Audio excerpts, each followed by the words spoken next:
Are you sure about that? I want to talk about certainty.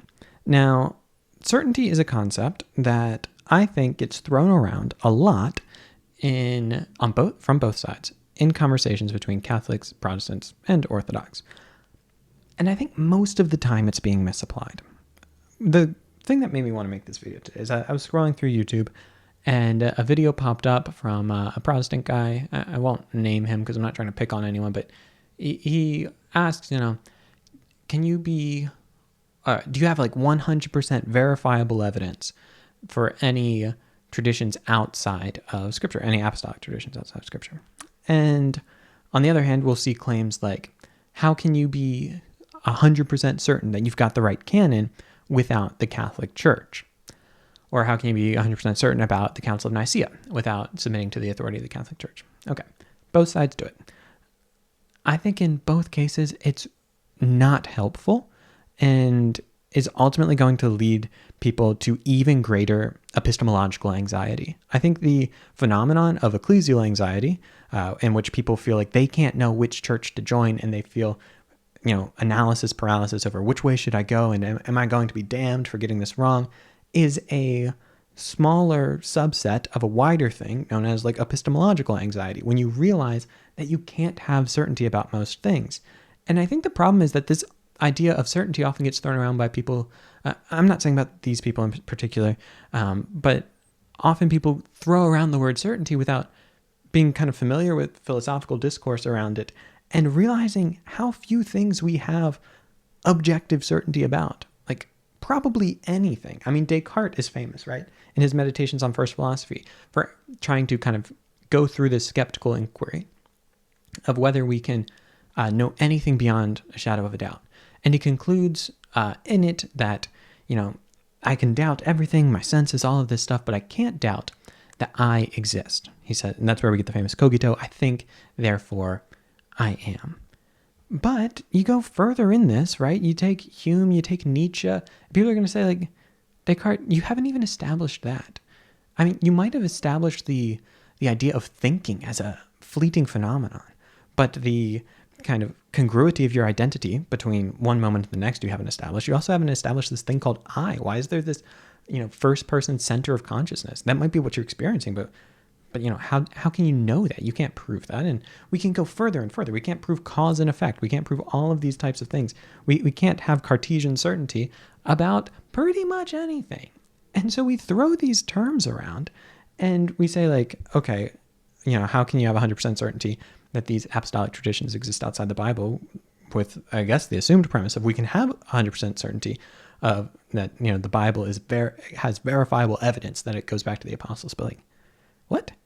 No, we can't. Like, we can't have 100% certainty about matters of history at all. It's not epistemically possible. And that's okay. I think we all just need to take a deep breath and go like, yeah, okay. As it relates to reason, I'm always going to be making probabilistic judgments. As it relates to, something like the historicity of an individual tradition going back to something, that is always going to be a matter of historical reconstruction. And the best I'm going to be able to do is take the evidence I have available to me, which is going to be a small part of the total evidence we would want, and make judgments about how I'm going to interpret that evidence, which could be wrong. And that's okay. Like, I don't think we should get anywhere in Scripture this idea that God expects us to be these computational robots that are able to input the right pieces of evidence and with infallible accuracy always output the right conclusions. We're not doing that, right? And so I think what we can have is something like certitude, that something is, that I have made a final judgment for this for me. Like, and that might be something like, I have certitude that God, that the Christian faith is true, right? Like, it's not an open question for me anymore. Great. But if we want to argue against other people on specific claims, whether you're a Catholic arguing against Protestants or you're a Protestant arguing against Catholics, saying you don't have 100% certainty on that thing, it's going to undermine everything. And so I think we should just get away from this idea of 100% certainty. We can say, I have moral certainty, meaning like my probabilistic judgment has raised itself to a level in which this is no longer a matter of question for me. Or we could have something like the certainty of faith, which we would say is a gift from God, but is not a matter of pure intellectual reasoning. We could say like, yes, I have the certainty of faith that God exists. Great. That is wonderful. And I hope you have it. You could have the certainty of faith for assurance of salvation. You could have the certainty of faith for any number of doctrines, but that would be a supernatural gift of God to you and not a matter of computational logic. And I think we all just need to take a deep breath and say, that's okay, right? This doesn't mean that we have to descend into some like absolute relativism, right? I think we can still affirm that there is an objective truth. My access to it is always going to be subjective and limited. And like, hey, that's all right. I was reading Kierkegaard this morning in his philosophical fragments, or should I say Johannes Climacus, because that's the pseudonym he uses, right? And he's talking about the follower. And he's saying that, look, there's a difference between the follower and the learner. And you could be someone who was a contemporary of Jesus, walking with him and knowing exactly where he went and all these things. But you're still not a follower. You could be a lover of all of his teachings, but still not be a follower. That those people are trying to master content, right? Trying to master the data about history or the content of his teachings, but that the follower is entrusting himself to a person. And for Kierkegaard, who is a fideist, I think we could say fairly, that only happens by the gift of God, right? Like that is something that happens in the moment through an action of God. But even if you don't want to follow into fideism and you want to add kind of more room for the intellect to kind of prepare the way for faith and all of these things, there's still going to be a qualitative gap between knowing things about history, knowing things about teachings, and then saying that is true. And I think, that holds true for Jesus, and that holds true for our questions about the canon or the Catholic Church, right? Like whether Catholicism is true is not merely a historical question. It's not merely like a question of looking at each individual teaching. It's not just kind of questions of like modal logic or something. It's ultimately a faith claim. And then, therefore, to have certainty, the type of certainty that would be applicable to that would be the certainty of faith, not the certainty of the intellect. I could go on and on about this, but really this is just a call. Like, can we just ditch that language? I don't see in any way how it's helpful, because all we're going to do is undermine everything else. If we expect of others in our arguments if they have to prove to us something with 100% verifiable evidence or 100% certainty, they can't even prove that you exist. You can't prove that they exist with that type of thing. And the further you push into philosophy, the more you're going to have to realize, like, this is just the way it is. I think we're just setting up such high epistemological barriers that we're never going to have knowledge. We're making the problem of knowledge, like, insurmountable. And we don't need to do that. We can just exist as people making probabilistic judgments, hoping and praying for certainty of faith, right?